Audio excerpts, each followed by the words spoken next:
Tayo pa nga ako dito ngayon sa may Angel City, Pampanga at may nabalitaan akong napakasarap at sulit na pudtripan dito kay Ani Bea Eatery. Kaya tara, tikman natin.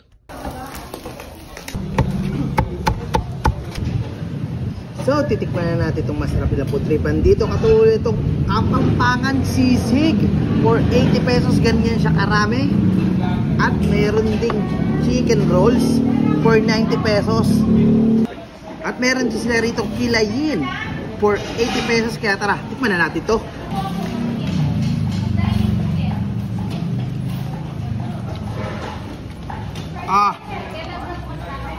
Ibang sisig sa pamini. Grabe. Panalo.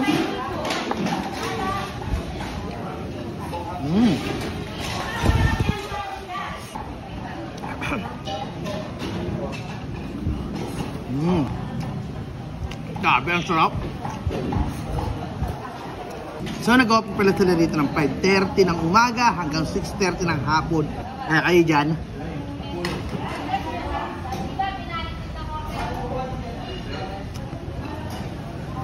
Hindi kayo magsisisi pag dinayo nyo ito. Ang sarap.